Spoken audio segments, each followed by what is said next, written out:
E estamos de volta com o BBcast, o seu podcast de automobilismo e outras nerds. No episódio de hoje vamos falar sobre o GP do Canadá. E aqui comigo está a Débora Santos Almeida. Bem-vinda, Débora. Olá, amigos, sejam bem-vindos a mais um episódio do BPcast. E finalmente podemos dizer que a Ferrari não errou a estratégia. Talvez ainda esteja inspirada com a vitória nas 24 horas de Le Mans. Exatamente, eu sou o Rubens GP Neto e, como dito, vamos falar do GP do Canadá. Aquele em que a Ferrari acertou a estratégia, tivemos um pódio recheado de vitórias e de títulos. Bom, vamos falar agora, mas antes, vale lembrar, né? Sempre dos recadinhos aqui do Paddock. Primeiro, agradecer a todos os nossos apoiadores, aqueles que apoiam financeiramente o Boletim do Paddock através de financiamento coletivo e contínuo após, dos membros do canal do YouTube e também da Twitch. E para você que gosta do nosso trabalho, não deixe de conferir também a possibilidade de fazer alguma compra na nossa lojinha, conhecer os nossos produtos e também salvar o nosso link da Amazon, que com ele você consegue ajudar o projeto. Quando você for fazer qualquer compra na Amazon, independente do produto, utilizando o nosso link a gente recebe uma pequena comissão, mas nenhum valor vai ser acrescentado na sua compra.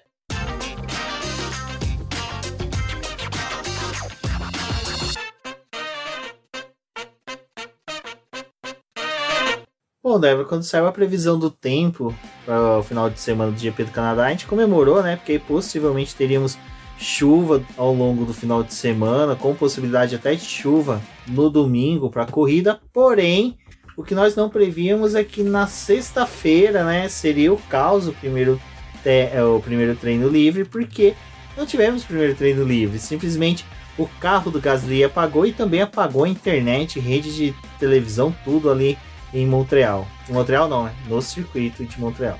Pois é, né, gente? Todo mundo com aquela coisa, né? Vamos assistir o primeiro treino livre do Canadá, já num horário acho que melhor pro pessoal acompanhar, que é mais no finalzinho do dia.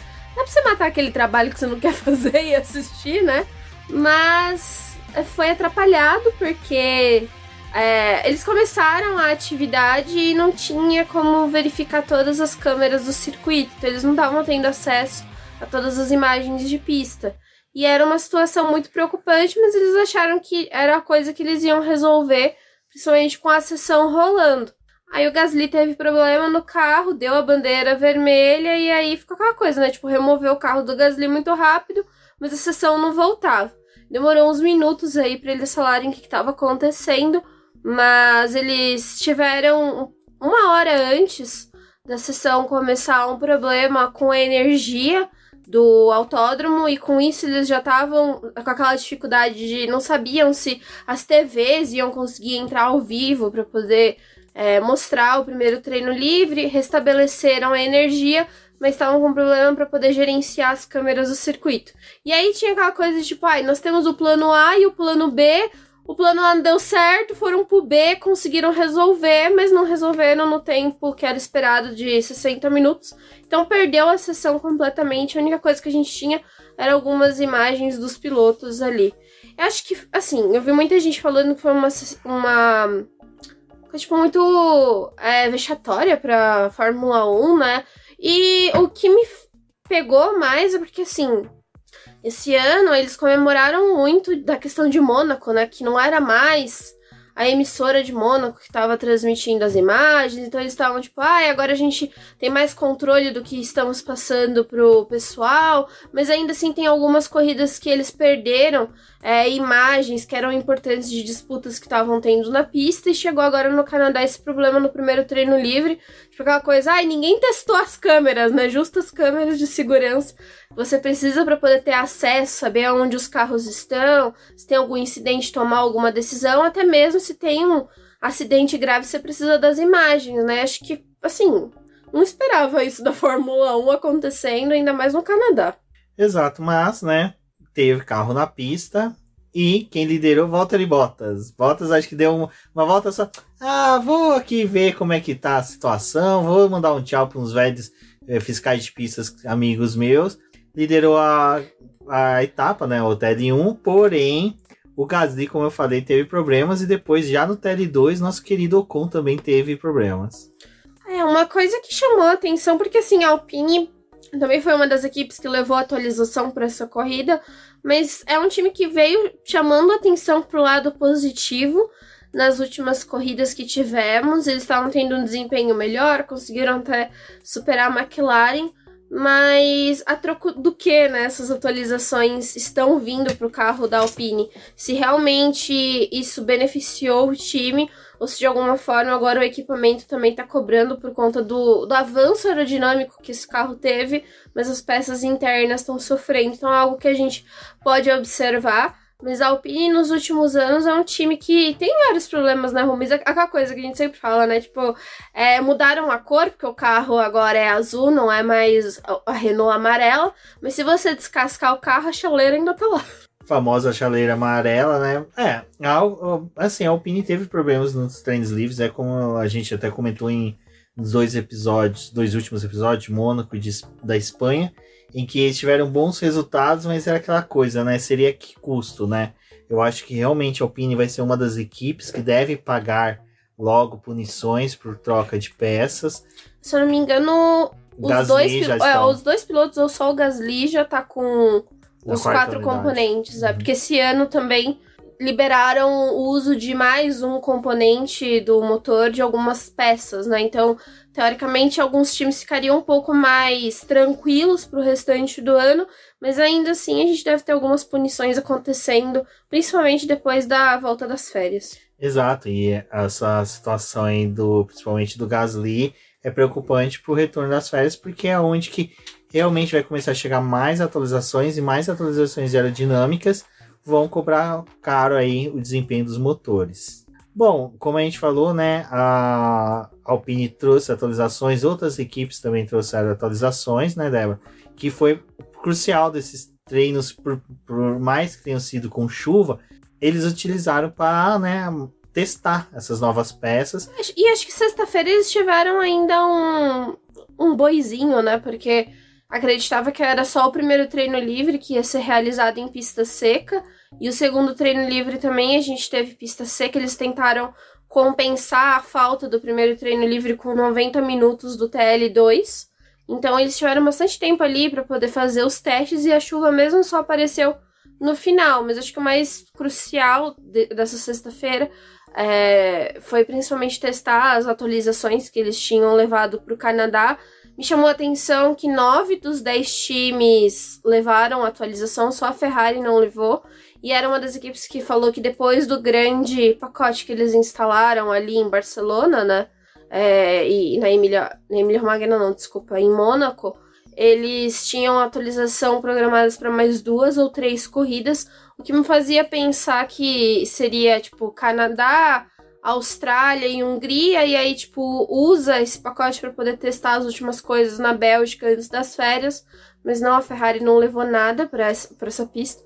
E quem chamou mais atenção, novamente, é a grande Pantera Verde, né? Pantera cor-de-rosa também, que adora copiar alguém e fingir que não copiou nada, que é a Aston Martin, né, Rubens? Cada vez mais parecida com a Red Bull. Não, a Aston Martin é aquela coisa, né? Ela aproveita perto da fábrica da Red Bull, tá tirando cópia adoidada dos carros. Acho que o pessoal ali já deve estar pronto o assoalho novo, né? Copiado de Mônaco. Na impressora 3D tá trabalhando loucamente. Loucamente. Não, e aí tem toda essa guerra, né? Do pessoal, mas tirar foto e avanço, e como que prova que tá tendo desenvolvimento intelectual da equipe. Gente, os fotógrafos tá na pista, não é só tirando foto de carro bonitinho porque eles gostam de fazer esse job, não, eles estão explorando, né, tirando foto dos carros para poder coletar dado, para poder levar para as outras equipes. Aquelas curvas que tem aqueles salsichões em que o carro principalmente dá aqueles saltos, ali é uma oportunidade perfeita para você tirar umas fotos mais audaciosas assim dos carros, para poder coletar informações, né? E hoje, além das fotos, você consegue inserir dentro das próprias câmeras meio que scanners, né? Eles meio que fazem uma leitura e já manda para a fábrica, eles no AutoCAD já faz a modelagem da peça. E o pessoal da Aston Martin vai lembrar que a Aston Martin, né, provavelmente deve utilizar alguma das parafernálias do 007, que rouba ali perfeitamente tudo que a Red Bull produz. E não só isso, né? Acho que a gente teve uma sequência aí de finais de semana com chuva. Para quem perde um pouquinho de tempo olhando os carros, com a chuva você consegue ver muito do desenho aerodinâmico dos carros e do funcionamento, tipo, do ar, da passagem que eles têm pelos carros por conta da água. Então ali também é um momento muito bom pra você tirar foto dos carros. Por mais que, tipo assim, na TV a gente não consiga ver muita coisa, os fotógrafos têm lentes ali muito boas, muito mais potentes pra poder travar o desempenho dos carros e fazer imagens com bastante definição para as equipes. Então, eu acho que isso é bem legal. Assim, eu gosto de olhar em treinos com chuva o desempenho dos carros nesse sentido, mas também nessa parte de coleta é muito rica. Pessoal, só uma coisa que eu vou falar aqui antes da gente prosseguir para sábado. Lembre que ao término da corrida, eu vou buscar publicar no Instagram do BP uma caixinha de perguntas para vocês mandarem perguntas para a gente publicar no podcast, aqui no BBcast. Responder, né? Desculpa. E eu só que hoje, em decorrência do GP do Canadá ter terminado tarde, a gente foi almoçar, voltou para fazer as coisas, que daí eu tive o estralinho de publiquei e estou recebendo agora as perguntas, mas lembrando a todos que sempre que possível, terminou a corrida, dá alguns minutinhos, vai no Instagram do BP, vai ter a caixinha de perguntas, vocês mandam, ajuda a gente a construir aqui a pauta. Bom, a Débora estava falando de ver a questão da água, né? Quando o carro passa, levanta ali atrás, você consegue ver o fluxo da água pelo carro. Uma coisa que eu reparei no carro do Max Verstappen, quando ele parou, na hora que teve um dos, se eu não me engano, do Q1 ou Q2, não recordo agora, que ele era um dos primeiros carros a embicar, que o carro dele, como pintura fosca, né? A água você via por onde que a água estava passando pelo carro, né? Então aquilo ali para os fotógrafos é uma maravilha, né? Tirou os engenheiros, ainda mais se a gente teve o uso de Flowvis, né? Nos treinos livres. Alguns carros usaram. Você falou de Flowvis, eu até lembrei agora. Talvez era isso que você ia falar. Do Lance Stroll. Do Lance Stroll empacotado no saco de lixo. Da primeira vez o Lance Stroll se sentiu como a gente que vai na arquibancada de Interlagos, às vezes se cobre de saco de lixo para fugir da chuva. Eram os mecânicos enrolando ali o Lance Stroll no saco de lixo para poder jogar Flowvis, cair só no carro e não estragar o macacão, o capacete dele. Que, diga-se de passagem, o capacete do Lance Stroll nesse final de semana tava bonito pra caramba. Acertaram bastante, né, no capacete dele. Eu também achei legal, assim, a ação que ele tava fazendo, porque esse capacete dele vai ser leiloado depois do final do GP do Canadá. Tinham vários QR Code. Assim, tipo, QR Code num carro de Fórmula 1 não acho tão legal assim, que você não é que nem a Ferrari louca colocou aquele QR Code no halo do carro, esperando que quem ia mirar a porcaria do celular pra poder ver alguma coisa. Mas enfim, o capacete do Lance Stroll tava cheio de QR Codes pra poder mostrar os lugares que ele gostava no Canadá, que ele gostava de ir, tipo, convidando os fãs pra poder visitar esses lugares também. Mas ele usou esse capacete pra poder ser leiloado, pra poder arrecadar dinheiro pra Cruz Vermelha do Canadá, já que o país está sofrendo com as queimadas, né, por conta do verão que chegou lá e das temperaturas, né, que estão se elevando. E aí ele vai juntar esse dinheiro para poder ajudar o pessoal que tá ajudando o país, né, por conta de todos esses problemas. Achei uma atitude bem legal. É bem legal. Eu só queria saber se um desses QR Codes ele colocou o QR Code da localização do cu do padre, né? Seria interessante. Mas não fica no Canadá.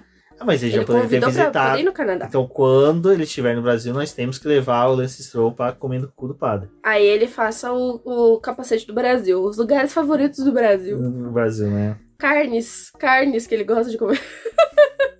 O Lando Norris seria só Allianz Parque, hospital. Bom, como a gente falou, também no sábado, pista molhada. Isso já era bem legal, porque a classificação com pista molhada a gente sabe que vai ter aquela maçaroca ali. O TL3, né, Débora, foi um pouco mais calmo realmente, porque as equipes buscou realmente só replicar o que tinha feito no TL2, não teve nada. Mas eu acho que foi uma sessão importante, no sentido em que todo mundo sabia que a classificação ia ser realizada em pista molhada, né? Então o TL3, como também tinha chuva e essa coisa de tipo, a pista tá evoluindo, mas vai chover daqui a pouco de novo, foi legal para os times terem uma ideia de como os carros estavam funcionando e também para poder compreender um pouco mais a pista. Então, por mais que assim, tipo, não foi tão movimentado no sentido de tipo, ter voltas rápidas como acontece nos outros, foi o momento deles lerem a pista para poder se preparar para a classificação e também tomar decisão se ia, tipo, com um carro mais alto ou mais baixo, porque já tinha indícios de que a corrida no domingo ia ser feita de pista seca. Bom, e aí vamos para o nosso querido treino classificatório. E sim, eu vou chamar eternamente de treino classificatório, apesar do pessoal falar que não tem ninguém treinando, mas é sim, treino classificatório. Pierre Gasly sendo atrapalhado pelo Carlos Sainz, já eliminado no Q1, né? Aquela coisa, já ficou ali, povo, queimem o Carlos Sainz, botem ele numa estaca e não sei o que. Calma, mas o Carlos Sainz, esse final de semana, ele tava impossível. Cara, ele já tinha atrapalhado um monte de gente no terceiro treino livre. Assim, o espelho os espelhinhos retrovisor não estão ajudando ninguém a ver nada. É uma coisa que eu acho que foi até o nosso querido campeão das 24 horas de Le Mans, Antonio Giovinazzi, já chegou a comentar que já estava na hora da Fórmula 1 a utilizar, né, retrovisores eletrônicos, né, que é que nem de carros mega modernos, que é só aquela filetinha, tem a câmera, capta a imagem e dentro do carro ali teria 2 telinhas. Uma coisa pra você ver, né? Exatamente. Eu acho que seria uma boa, não sei se... Não, como eu não sei se dentro do cockpit sentido. apertado, né? Não sei. Isso acho que não cabe muito no carro de Fórmula 1. A não ser que seja aquela tela pra fora do volante da Williams, né? Porque aquilo ali é ultrapassadíssimo. Mas eles têm aquele volante todo A Williams esquisito. não atualiza o volante já faz uns 10 anos. Não. Tem o vídeo, só cortando aqui, do... É James Allison, não, do... Foi pra Williams... O James Wolves? É, que ele falando que a Williams tá 20 anos, né, sem atualizações. Dá pra perceber pelo volante, amigo. Volante, assim. Não, e acho que... Só comentando, né, desse negócio do volante, é que foi uma coisa que o Vettel, quando chegou na Aston Martin, ele falou, gente, vocês são doidos? Que porcaria de volante é essa que vocês usam? Que ele trouxe, tipo, uma atualização do volante... inspirado em coisas que ele tinha visto, tipo, tanto na Red Bull como na Ferrari, para poder fazer o da Aston Martin, a questão de mudar vários mapas no volante, é porque é uma peça do carro que ela é cara e não é uma coisa que, tipo, eles dão muita atualização, né? Tipo, não é assim, tipo, ano após ano tem um volante diferente. Não é dessa forma. E as equipes, elas têm que meio que ser estimuladas a trocar os volantes, o que não acontece muito, né? E o da Williams, ultrapassadíssimo. Mas assim, não sei, gente, acho que alguma coisa tem que ser feita com o retrovisor. Ou a Fórmula 1 vai precisar importar o pessoal da NASCAR e começar a ter spotter pra poder avisar. Tipo, fulano, você tá aqui no carro... Mas Cicrano não tá vindo, sabe? Porque, gente, esse povo, Carlos Sainz tava endiabrado. Não sei como ele se livrou de uma punição no treino livre, mas na classificação não deu, né, meu querido? Exato. Bom, já no Q2, né, quem foi eliminado foi Charles Leclerc e Sérgio Pérez. Ó, que novidade. Que, olha, estamos reservando nossas opiniões, mas vamos falar agora. Eu dei minha opinião lá no grupo do BP, não Se posso você é dar apoiador aqui. do Boletim do Paddock, você viu a opinião da Débora, que ofenderia 95,7% dos fãs do Leclerc, mas não deixa de ser verdade, né? Leclerc é aquela coisa, nunca se impõe, nunca dá um feedback, nunca passa informações que dão, assim, aquela consistência para a Ferrari. Você acreditar? Vamos acreditar no menino. Quando ele faz, a Ferrari fala, olha... Não sei. Não, mas aqui na questão foi que a gente tava conversando. O cenário, na hora que ele pede para colocar pneus macios, ele já tava com a metade da volta pronta. A Ferrari fala, não, dá uma volta com esse intermediário, garanta uma volta rápida com ele, você a gente vê o que faz, troca. Né? Mas ele pegou, foi lá, insistiu, entrou nos boxes para colocar o pneus médios. Aí que tá, aí você vê... Macios, desculpa. Aí você vê o fã falando, mas a Ferrari não ouviu ele. Ouviu, porque ele entrou e fez o que ele queria. Caramba! Ele fez o que ele queria. Na verdade, não, minto. Ele deu a volta de intermediário, mas ele deu uma volta tão meia boca, tão ruim. Mas foi uma volta péssima, foi assim, ridícula. Sabe, o Albon, os outros pilotos que estavam com intermediário conseguiram volta bem. O Albon já tava de macio. Não, é o que eu ia comentar do Albon agora. Deram voltas tão melhores, que daí o Albon com o pneu macio deu uma volta melhor, que já comeu uma posição. Então, assim, ele ia disputar com 9 pilotos. Não tinha como ele conseguir. Eu acho que a situação, assim, do segundo treino livre, não, do Q2, foi muito complicado. Porque, assim, o álbum, ele tinha a posição de arriscar alguma coisa diferente. Porque ele tava com uma Williams, era o único carro da Williams atualizado. O Sargent não recebeu as atualizações nesse fim de semana. Seus motivos pra isso. Os seus motivos pra isso. Então, acho que vou fazer um parênteses aqui nessa situação. Não deram a atualização pro Sargent porque a Williams bateu tanto carro nesse começo do ano que atrasou a produção de 2 kits de atualização para os carros. Então só o álbum recebeu, não tinha peça sobressalente. Então, tipo, se ele também batesse, estragasse o carro, não sabe-se lá quando que a Williams ia ter uma nova atualização. E eles esperam fornecer o mesmo pacote para o Sargent, talvez na próxima corrida, talvez na Hungria. Vai tudo depender de como que a fábrica vai ser difícil. De como que a fábrica da Williams está no Áustria é mais fácil fornecer por causa de não correr risco de acidente, né? Mas... pois é, né? Vamos ver se a atualização do Sargent chega até as férias. Mas, voltando pro álbum, eles estavam na posição de arriscar, a pista tinha dado uma secada, ele foi com o pneu macio, fez a volta, como o Rubens disse, a melhor volta do Q2.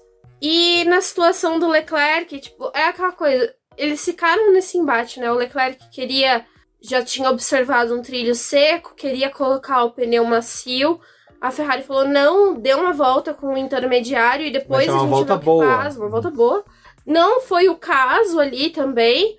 Depois ele volta para os boxes, coloca o pneu macio. Começou a chover, porque essa chuva também era meio que prevista. Então, assim, foi uma sequência de erros ali. Eu acho que, assim, tem uma parte de erro da Ferrari? Tem. Mas também tem uma parte de erro do Leclerc. Se ele tivesse ficado na pista com o pneu intermediário e a chuva vindo, a chance dele melhorar a volta dele ia ser maior, porque o pneu ia estar mais eficiente do que ele voltar para os boxes, colocar um pneu intermediário de novo depois do macio e tentar alguma coisa. E aí ele ficou naquela guerra de reclamar com a Ferrari de mas os meus pneus não estavam na temperatura certa. E aí depois da classificação ele falou, a gente, tipo, como equipe não tá se entendendo, essas coisas. Gente, tá, tipo, um caos, assim, na Ferrari. Acho que foi um milagre eles terem acertado a estratégia no domingo. Mas no sábado eles estavam tendo esse embate e, tipo, a Ferrari e o Leclerc não estão se entendendo ultimamente. Já começou o fim de semana com aquela coisa, tipo, meio porque o Leclerc tava falando que, meu carro estava com problema na Espanha. A Ferrari desmontou o carro e falou, não tem problema, Leclerc. Não, a gente não... Eu fico imaginando a cena, o carro do Leclerc no galpão, todo desmontado. Os engenheiros tudo olhando com lupa e o pessoal, então, Leclerc, não tem nada de errado no carro. O carro tá ok, filho. Tipo, senta nesse divã, conversa aqui, ó. Tem um terapeuta, um psicólogo, um padre, um psiquiatra, um exorcista, uma mãe de santo, todas as funções. Pajé, tem tudo aqui. E ninguém achou nada. E ninguém achou nada. Então, aí ele falou, mas aí, tipo... Aí o Leclerc veio naquela coisa, tipo, mas a Ferrari não tá procurando direito. E a Ferrari, tipo, a gente procurou o máximo que deu, meu querido. E não tem nada aqui no seu carro. Aí teve aquela coisa de, tipo, pneu também, que levaram em consideração de, tipo, ser um jogo de pneu que tava defeituoso. Mas não era o caso, porque naquela classificação da Espanha ele usou 2 jogos de pneu e os 2 jogos de pneu não funcionaram com o carro. Tipo, seria muito azar... do raio cair 2 vezes numa pessoa só, tipo, com a questão dos pneus. Mas enfim. E aí ele chega aqui pro Canadá nessa situação de não tá em conversas adequadas com a Ferrari. Teve essa questão de novo da classificação. O Carlos foi pro Q3, ele ficou no Q2. Sim, gente, as coisas estão meio complicadas. O atrito com ele na Ferrari tá complicado também. Assim, depois que a Ferrari observou sobre o carro, eles meio que também disseram que eles estavam insatisfeitos com o desempenho do Leclerc nesse começo do ano. Então fica até difícil para eles trabalharem, tentar identificar o que está acontecendo, porque eles não estão entendendo o Leclerc. Vamos ver o que acontece pro restante do ano, né? Que não parece nada bom. Poucas expectativas aí. Bom, e no Q3 nós tivemos ali a pole do Max Verstappen, né? Que foi, assim, perfeito. O Max Verstappen realmente não precisou ficar fazendo aquelas voltas alucinantes no Q1 e no Q2, porque realmente já no Q3 mostrou o serviço, fez a volta, não teve muito ali o que se discutir. Eu queria fazer um comentário do Verstappen, porque assim, tipo, o final de semana todo, a Red Bull parecia que tava aquelas coisas, né? Tipo, não dá pra você olhar muito pro que o Pérez tá fazendo, porque o Pérez não tá lá essas coisas. Mas o Verstappen tava, tipo, meio murcho, assim, tipo, na sexta-feira. Que também, pra que ele vai acelerar o carro ao máximo? Tipo, numa pista que tava verde, toda caótica. Mesmo eles testando algumas coisas, tipo, a Red Bull não precisava ir muito além.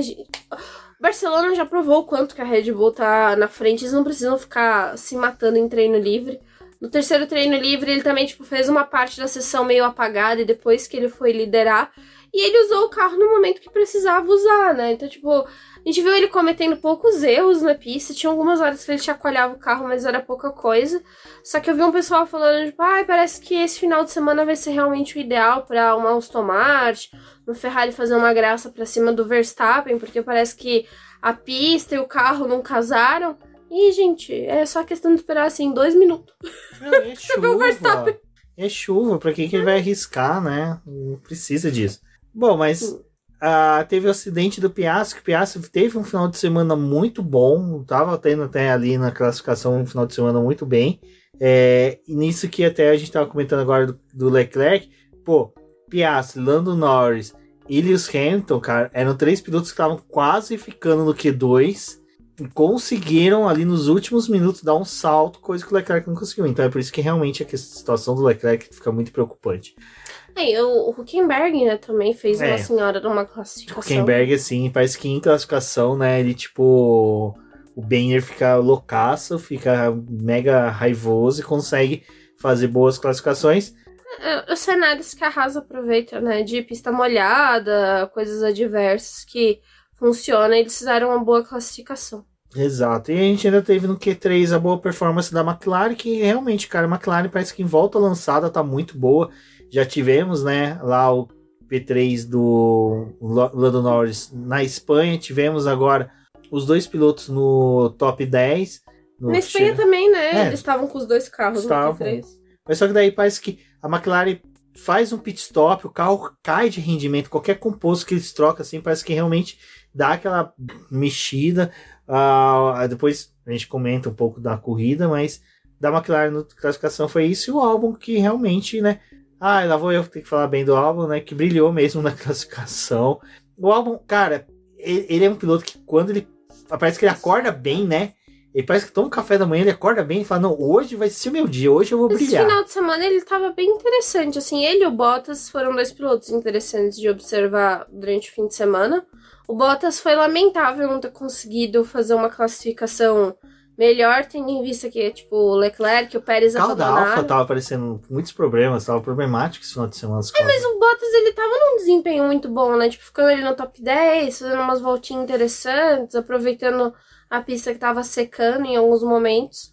Mas o Albon, eu acho que foi o que mais chamou a atenção mesmo. E foi uma pena, no caso ali da classificação, né, do Piastri ter batido e da chuva ter chegado ao circuito, tipo, numa intensidade muito maior, porque o Albon não tinha saído imediatamente pra pista quando o Q3 começou, né? Então ele foi pego de surpresa e não conseguiu fazer uma volta, então também a Williams, tipo, nem resolveu mandar ele mais pra pista, porque o risco de bater o carro, acontecer alguma coisa, ia ser pior. Então, eles decidiram assumir que ele ia começar a corrida do 10º lugar, mas aí veio as punições e ele largou um pouco mais à frente. Bom, e não foi só chuva de água que teve, né? No Canadá tivemos também chuva de punições, Débora. 4 punições. Eu acho que realmente depois ali das críticas do Gunter, né, eles decidiram, não, agora a gente vai investigar tudo, até seu piloto a gente vai punir. Cara, eu jurava que não iam punir o Hulk, porque realmente, no meu entendimento, o que o Hulk fez, que foi, quando teve a bandeira vermelha do Piastri, você tem que voltar pros boxes. O Hulk voltou numa velocidade acima do que seria o correto. Mas o que pegaram ele, depois no documento, foi que eu achei uma sacanagem. Não, pra mim a punição é retaliação ao Gunter. Foi uma sacanagem, porque ele termina a volta, a bandeira vermelha desce. Que até o pessoal chamou a atenção na transmissão, né? Falando que, nossa, o Hulk acabou de completar a volta e a bandeira vermelha desceu. Eles queriam que imediatamente depois que completou a volta, ele já tivesse descido a velocidade, tipo, ficasse no delta. Não tinha como ele fazer isso, ele ia descer aquela velocidade como? Ah, não, mas quem tava vindo atrás, que eu acho que era o Norris, conseguiu. Mas o Norris, tipo, ele tava ainda fechando a porra da volta. Não tinha nada a ver. Ele tava no meio da reta. Aí, depois eles, tipo, justificaram, mas no restante da volta, nos mini setores, ele foi ok. Tipo, ele tava na velocidade que era esperada. Só foi naquele trecho. Aí resolveram punir ele. Aí eles até ficaram com pena, né? Porque a punição por desrespeitar a bandeira vermelha é você perder 10 posições no grid de largada. Aí eles falaram, não, mas é muito duro, né? Porque no resto do caminho ele tava ok. Ah, vamos só dar 3 posições aí, vai perder só o segundo lugar. Ah, para, né?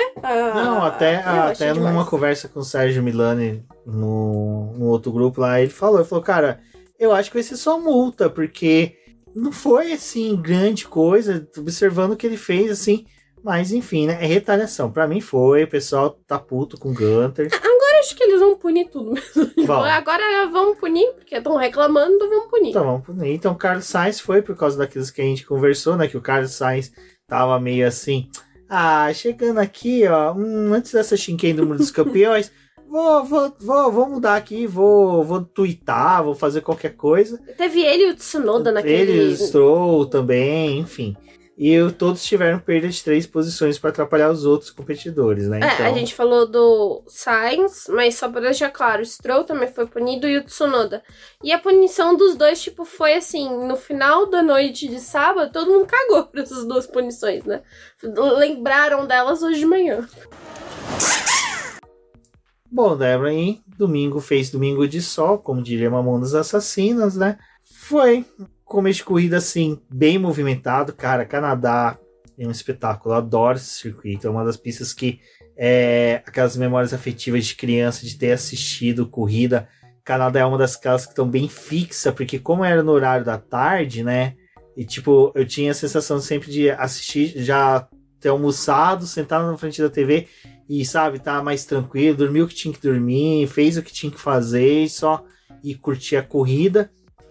Corrida bem movimentada, né? E, sim, separado por lotes, né? Tipo, Verstappen fazendo serviço de varredura da pista lá, seguindo na frente sozinho. Depois vinha os velhos, né? O Alonso e o Hamilton ali numa disputa para quem ia pegar o primeiro Rivotril tranquilo, né? E depois vinha os outros pilotos, Piastri e Lando Norris conseguindo ali disputar posições, o Hülkenberg tentando se manter, Albon também ali, ó, no top 10 do tipo, não olhem para mim, não falem de mim, estou aqui tranquilo, Ocon, mas dali para trás também muitas disputas, Ferraris um pouco mais tranquilas ali tentando fazer a corridinha delas. E um detalhe, né, a gente teve jogadas de pneu na largada, né, cada um com uma gama diferente, só o Gasly que, vou ser diferentão, vou de macio. Assim, a estratégia normal de uma corrida no Canadá é fazer 2 paradas, porque é um circuito que não te cobra muito no pit lane, né? Você ainda mata a última chicane do circuito e é devolvido na curva 2, então tem uma certa vantagem passar por ali. O Lucas de Graça talvez gostaria muito dessa pista na Fórmula E, né? Nossa, é mesmo, né? Canadá. Cuida da Fórmula E, seria legal. Pra aquela estratégia que ele tentou fazer aquela vez, né? Sim. Né? Acho que ia ajudar ele. Mas é uma corrida bem interessante. A gente tem essas questões de você poder optar um pouco mais por performance dos carros do que ficar poupando muito equipamento. Então a gente teve grande parte do grid, começando com os pneus médios. Só 3 pilotos, incluindo o Sérgio Pérez, usaram um pneu duro. E o Gasly foi de macio. A escolha do Gasly, assim, péssima. Porque, tipo, ele não ajudou ele. Depois ele teve que parar muito cedo. Ruim. Eu acho que eles contavam que ia ter um safety car de início. E aí ele, todo mundo para, ele consegue ganhar umas posições na largada. Não, podia ter sido um gênio, mas deu ruim. Aquelas jogadas, né? Se acerta é um gênio, se erra é o Gasly. E acho que também escolher os pneus duros ali pra largada, tipo, foi bom no caso do Pérez. porque ganhou-se as posições que tinha que ganhar e terminou ali no top 10. Mas no começo ele fez uma lambança, ele tava com o pneu muito frio, aquela briga dele com o Sainz, tipo, meio sem sentido, sabe? Que não... Ele tava tentando se segurar ali, tipo, um negócio horrível de ver. Horrível mesmo, pilotagem ruim. Não, o Pérez tá... Nossa, tá tava triste aquilo ali. velho. Parecia que ele tava, sei lá, tentando comer sopa de garfo, sabe? Foi horrível. Sopa de... Ai, me veio a cena dele comendo sopa com garfo. Ah, os macarrões ficavam falando tudo pelo garfo. Tá, vai, vamos pra corrida da Ferrari, que foi a única coisa boa. Então, a Ferrari na estratégia, né? Olha só. Né? Acho que deve ter trazido o pessoal das 24 horas. O Giovinazzi, né? O Antônio tava ali falando, Será que foi o Giovinazzi que falou, gente, não para não. Segue. Daqui a pouco tem algum Tonho que vai bater no muro. Que não sou eu. Que vai bater no muro. Segue na estratégia. Porque foi, né? Foi todo mundo parando, pra frente a Ferrari. Aí eu falei... mas essa foi aquela estratégia que, tipo, poderia ter dado muito ruim. Porque quando eu olhei aquilo, eu falei, gente, mas vocês são burros, hein? Desculpa, Ferrari, ter duvidado da sua capacidade hoje. Não, todo mundo duvidou. Todo mundo. É porque é uma equipe que não tem como dar certo as coisas, gente. Não, até o Sérgio Silveri falou no Twitter, eu falei, ai, Sérgio, que estranho, mas... É que ele falou, é uma tática, estratégia kamikaze. Ou vai ou racha. E foi. Mas outra coisa também... Foi o pneu do Russell no muro, né? Pobre coitado do Russell. Mas teve outra coisa ali também, tipo, cara, foi o que eu até comentei, né? Como que no final de semana em que choveu tanto, tudo bem, na sexta-feira eles treinaram, mas choveu tanto no fim de semana e a equipe consegue ficar sem 2 pneus duros pra corrida. A estratégia era largar de pneu médio e fazer 2 paradas de pneu duro. Como que consegue ficar sem pneu duro? Só que aí até faz sentido, né? Porque... Enfim, a Ferrari começou a largar... Sobre a estratégia da Ferrari de hoje, só te cortando, Débora, só pra não pular, tem a pergunta do Roberto Correia, fotógrafo, né? Amigo Olá, nosso. Betinho. Obrigado aí pela pergunta, que ele pergunta, né? A Ferrari insiste em fazer estratégias diferentes dos demais. Golpe de sorte hoje? Então, eu acho que hoje teve tipo aquela coisa de acertou, mas tinha tudo pra ter dado errado. Tinha muito pra... Porque assim, a estratégia da Ferrari também só funcionou porque o Pérez estava ruim. Sim. Porque o Pérez largou de pneu duro. Porque se ele tivesse feito a estratégia semelhante da Ferrari de largar de pneu médio... A McLaren errou de eles tinham... eu acho que deu muita sorte da Ferrari. A McLaren errou muito feio na hora de parar o Lando Norris, o Piastri também. Porque parou e devolveu eles no meio do pelotão. Então, assim, cara, Beto, realmente foi um golpe de sorte misturado. Não, foi assim, foi um golpe de sorte porque as outras erraram, mas assim, tem aquela coisa, eles fizeram uma leitura de corrida muito boa, assim, do gap. Eles sabiam exatamente onde que eles iam devolver os pilotos dele, quem não ia parar. Eles sabiam que os 3 primeiros não iam parar. Então, assim, eles não iam ter essa disputa com esses 3 voltando, ganhando posição. E os 3 primeiros param, né? Tipo, eles, dentro da briga que eles estão tendo ali, tipo, Verstappen, Alonso, Hamilton, pra poder tentar manter as suas distâncias, ainda teve a parada deles. Mas eu acho que a Ferrari, ela deu sorte hoje. Porque ao mesmo tempo que, assim, talvez ter um pneu duro ia posicionar eles... a fazer 2 paradas, o fato de ter ficado sem um pneu duro, tipo, fez eles rebolar, né? Vamos ver o que a gente consegue fazer, porque de pneu macio não vai. Hoje a gente se lascou com os pneus macios. Então tiveram que alongar muito o primeiro stint de pneu médio para poder usar o pneu duro. Funcionou, mas podia ter dado muito errado. Eu acho que foi um golpe de sorte. Bom, Débora, eu só vou discordar de uma coisa que você colocou na pauta aqui, que eu acho que não foi. O Pérez não fez uma corrida de recuperação, ele fez uma corrida de um cara que tem o melhor carro do grid. Não, eu coloquei de recuperação pra gente lembrar, não porque ele tava recuperando algo. É que é assim, ele tem obrigação de ser P2. E é descabido, ele tá no 6º lugar, ainda assim, nessa corrida não faz sentido. E são 3 provas, né? 3 ou 4 provas que ele tá... Do 3, que ele tá fazendo uma classificação terrível, assim, que ele tinha potencial para poder estar em outro lugar. Então eu acho que... E também, assim, a corrida do Pérez foi uma merda no sentido que, tipo, nem as Ferrari ele conseguiu passar, porque dentro da estratégia que ele tava... Pilotos, né? Então, tipo, e dentro da estratégia que ele tava de fazer aquele stint de pneu médio, que era a inversão da estratégia da Ferrari... A equipe, tipo, nem conseguiu fazer uma outra parada pra ele poder, tipo, fazer aquela coisa de ir tirando segundos e talvez tentar chegar no carro do Sainz. O máximo que eles deram a oportunidade dele de conquistar mais um ponto foi colocar aqueles pneus macios no final da corrida pra ele fazer o ponto da volta mais rápido. Então a corrida do Pérez também, tipo, não... De novo, não posso fazer o comentário que eu queria dele e do Leclerc, mas fique aí sabendo que eu tinha um comentário. Exatamente. Bom... Sargent e o Russell abandonam a corrida, né? Mas só que o abandono do Russell é um pouco mais tardio. Sargent simplesmente apareceu uma tela azul no volante. O pessoal da Williams falou: encosta, recolhe o carro. E é bom que foi com o carro dele, né? Não foi com o álbum. Mas assim, é bom que pelo menos o Williams coletou dados com o álbum, né? Pra poder saber mais aí. E o Sargent, eu acho que realmente ele jogou o carro ali e falou: quer saber? Tô aqui perto dos Estados Unidos mesmo, do Canadá. Já vou aproveitar e dominar aqui um território. E o Russell, coitado, bateu ali. O Russell é aguerrido, né, também. Cara, é engraçado que o Alonso deu o mesmo toque que ele, mas só que o do Russell, o Russell realmente foi com vontade, porque o Alonso só dá aquela triscada, que sai aquele faiscão, né? E o Russell não, o Russell foi aquela pancada seca, né? E o pneu também danificou, né? Ele foi arrastando pros boxes. Achei muito aguerrido ele querer voltar. Eles fizeram aquela troca e devolveram o carro dele pra pista. Depois ele volta pro top 10. Tava em P8. Tava toda aquela briga do pessoal ali no meio, tipo, de um tentando ultrapassar o outro e ninguém ia pra lugar nenhum.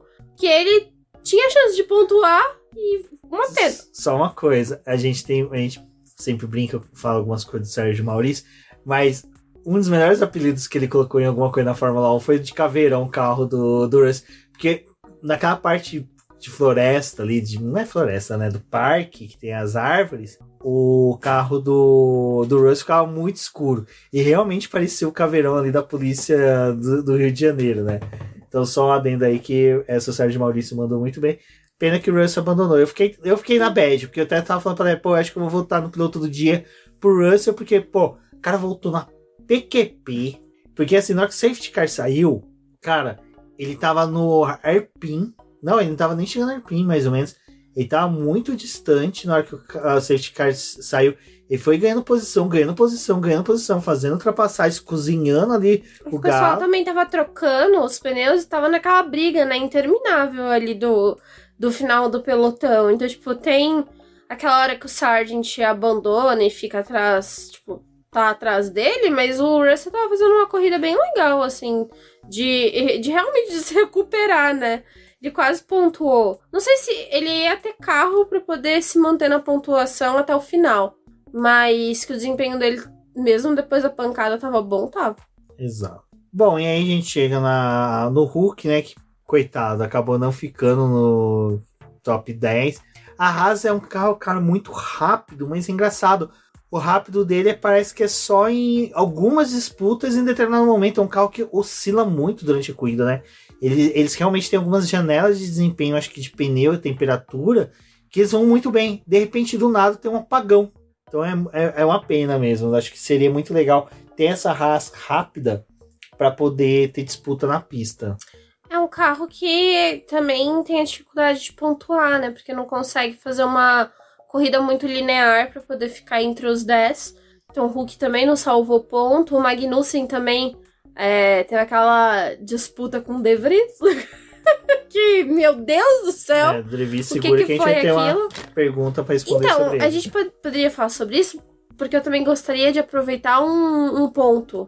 Porque tá todo mundo falando dos pilotos da Haas, né? Também, tipo, quanto tempo que esse povo vai aguentar? Vai ter renovação deles também pro próximo ano? Vai ficar essa dupla, Hülkenberg e Magnussen? Porque o Magnussen simplesmente, assim, tipo, veio o Hulk e apagou ele.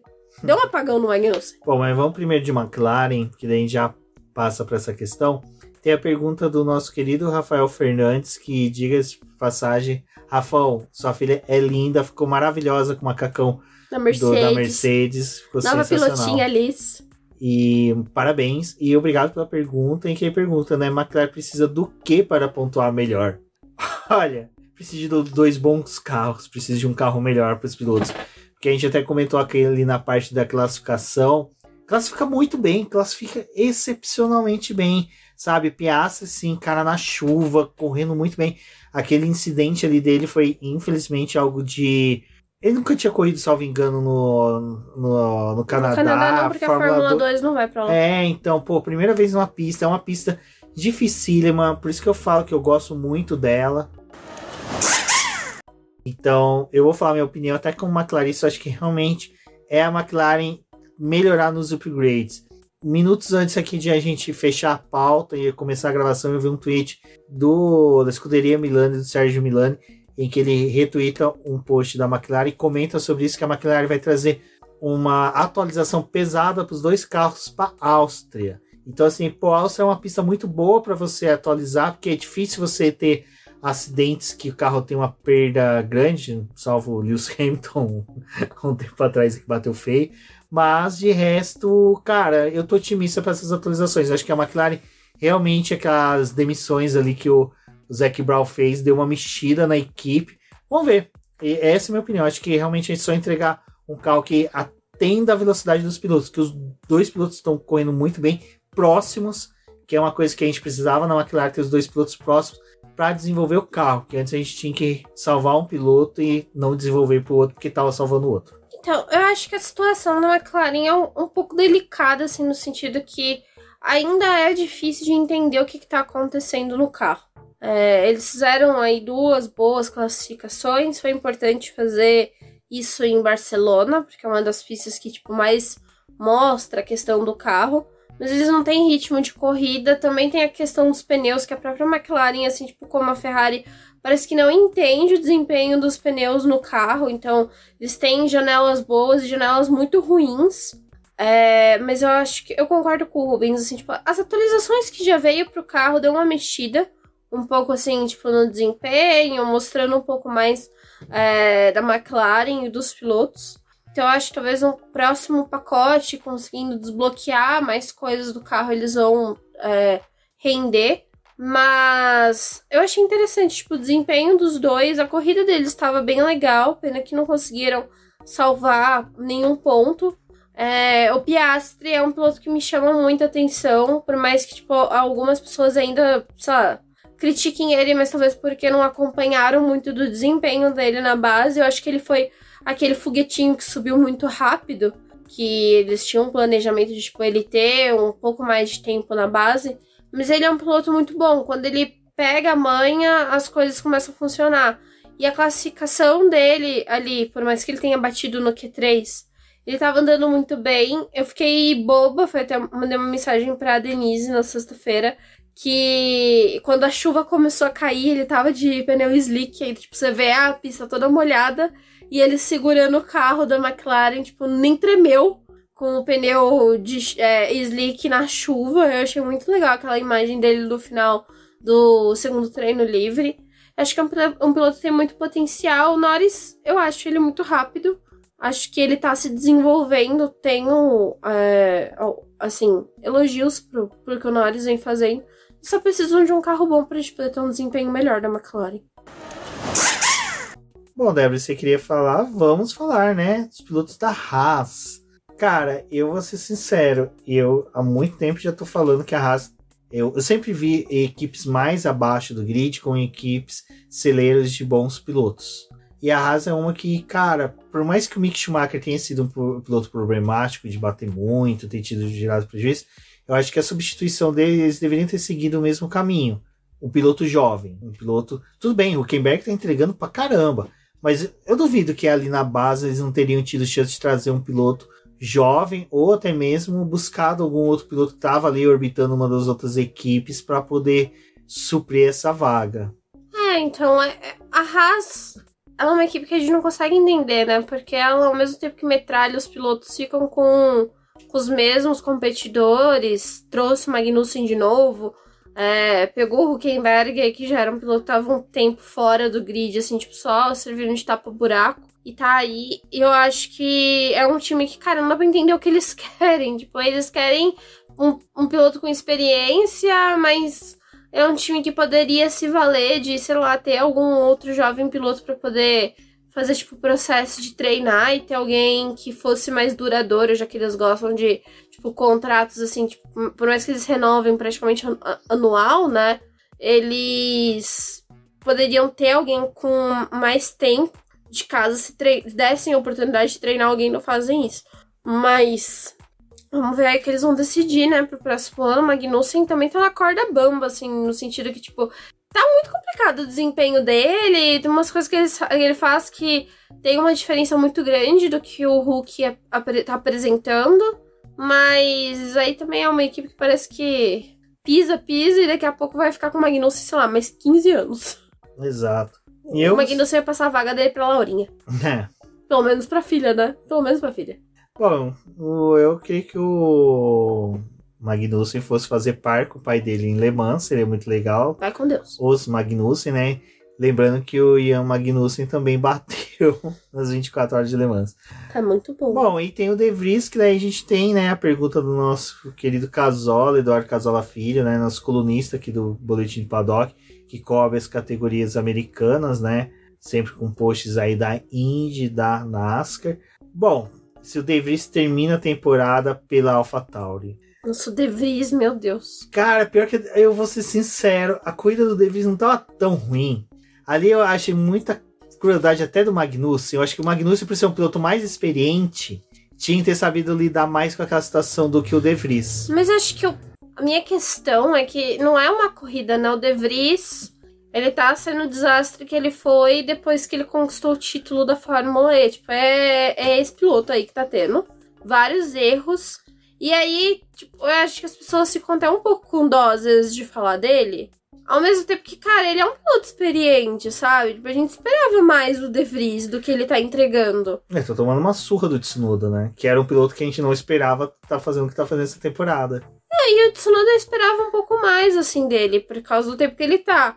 Mas do De Vries eu esperava mais, tipo, pelo menos, sei lá, fazer uma corrida decente em alguns momentos. E nem isso ele não juntou duas situações nessa corrida. Essa pista realmente, a AlphaTauri não foi bom. Horrível, desempenho patético, sabe? E o De Vries realmente ficou meio que, sabe, sendo inchado nos lances ali, sabe? Não conseguia realmente render aquela... Na hora que ele e o Magnussen saíram de pista, ali eu achei muita maldade o Magnussen realmente ter acelerado para fechar o De Vries, pro De Vries não sair de ré e poder voltar para a pista rápido. Mas... Uma situação engraçadíssima. Foi ridículo, né? Não, engraçadíssimo. Não, foi engraçadíssimo. Mas respondendo a pergunta que o Casal, eu falei, Casal, eu acho que sim, que o De Vries ainda deve finalizar a temporada. Eu acho que realmente... as definições dos três cockpits, né, que vão ficar vagos aí da Red Bull e da AlphaTauri vão ser definidos no final do ano. Pérez, até na própria Indy, na classificação da Indy, o Thiago Alves ali comentou na ESPN que existem rumores do que o Pérez já tá meio que assim, ó, se eu não renovar na Fórmula 1, eu tô indo pra Indy. Sabe, se não renovar pra Red Bull. Porque realmente, se não renovar pra Red Bull, ele vai ter o quê? Vai regredir pra qual equipe? Haas, né? Compra a Haas. Pega a grana mexicana dele e compra a Haas. Mas eu queria ele na Indy? Queria. Acho que seria legal? Será. Imagina ele enfrentando ali... Christian e o Power. Ele, o Power e o Grosjean seria a pancadaria da hora. Amigos. Mas... E aí tem isso, né? Pô... O De Vries sairia, viria o quê? O Asa. Se o Asa conseguir voltar... Tem o Lawson ainda, né? Não, tem o Lawson ainda. Lawson não sei, cara. Lawson acho Mas ainda tem ele. É aquela coisa do cavalo selado, né? Já passou a chance do Lawson, na minha opinião. Eu acho que ainda tem. Então, aí, ó. Então, tem o Lawson, mas vamos ver, né? Então, Casola, eu vou ser sincero. Eu acredito que sim. Eu acho que a Débora também vai pela mesma linha. Eu acho que assim, não é o momento da Fórmula 1... É que é complicado. Das equipes trocarem os pilotos. Mas o De Vries tá fazendo um papelão, né? Então, assim, o carro é ruim, também é ruim. Ele tá num papelão muito complicado. Só que também eu acho que, assim, trocar ele agora no meio da temporada, sei lá, tipo, vai ter as férias, ele vai até a Bélgica. E trocar ele por outro pro restante da temporada não vai fazer muita diferença na AlphaTauri, que ela tá disputando o quê? Tá disputando nada com ninguém. Tipo, ela tá só existindo. Então acho que talvez ele termine a temporada, mas eu acho que se terminar vai ser daquele jeito sofrido, tipo... Talvez assim, meu filho, ano que vem você não volta. O De Vries, eu acho que assim, se ele sair da AlphaTauri, ele seria o piloto que iria pra Haas, no lugar de um Hülkenberg. Porque pra poder bater, aí a gente pega o De Vries. Porque, cara, tá complicado. Mas assim, eu acho que realmente ele termina a temporada. Obrigadão, Casola, pela pergunta. Porque casou Só até... que é uma situação bem complicada, né? Porque é difícil até de você dizer, tipo, será que ele vai ficar? Porque eu tenho minhas dúvidas se, tipo, na Bélgica eles não vão falar assim, deu. Apesar que o De Vries é um piloto que eu acho que, assim, se sai, já vai pra WEC. Fórmula E, dificilmente ele vai voltar. E porque ele saiu pelas portas dos fundos. Né? Ele saiu de lá muito, muito querido, né? E tá adquirindo o mesmo carinho que ele tinha na Fórmula E dos pilotos de Fórmula 1. Eu fico até pensando se o senhor Kimi Raikkonen ainda estivesse no grid, o quanto que ele já não teria falado de De Vries. Né? Porque se ele tinha o que dizer sobre cabeça de ovo, como que ele não... Quais palavras ele daria para menino De Vries? Bom, e defendendo a tese, né, dos defensores da reforma da Previdência e até mesmo, né, do próprio Fernando Henrique ali, que nos anos de 1990, quando ele cunhou uma das frases de que quem quer se aposentar porque não quer trabalhar, bom... Fernando Alonso e Lewis Hamilton mostrou que ali eles querem trabalhar e querem dar trabalho, né? Porque o disputinha... Cara, eu adoro quando a disputa na pista não precisa ter questão de roda com roda, busca de ultrapassagem. É a questão do cara fazer uma volta rápida, outro devolver, um soltar um rádio para a equipe, aí você vê que o outro piloto respondeu porque provavelmente a equipe passou o rádio e no final o Fernando Alonso fala... Obrigado, equipe, por não ter falado do meu defeito, que eu não falei do defeito do carro para vocês, justamente para não ter reação. E aí você sabe, cara, Fernando Alonso estava com dificuldades no carro, não falou no rádio, a equipe compreendeu para justamente não dar chances da Ferrari, Mercedes. O Ferrari também, né? Diga-se de passagem. Que a gente vai comentar daqui a pouco sobre elas, uma pergunta que chegou agorinha, quentinha, do Twitter pra gente. Mas, cara, é sensacional. Olha... O pessoal pode falar, tá chato Fórmula 1, porque Max Verstappen tá ganhando. Cara, na época do Schumacher, o próprio Bernie Eccleston falou que a disputa pelo segundo lugar sempre era mais emocionante. E era, cara. Veio Rubinho Barrichello, David Coulthard, Montoya, Ralf Schumacher, disputando posições. Era muito gostoso. Esquecia do Schumacher. Na época do Vettel foi a mesma coisa. Na época do Hamilton foi a mesma coisa. E que disputa entre os dois velhinhos, cara. Que sensacional que foi ver eles ali, ó. Brigando por milésimos por segundos na pista.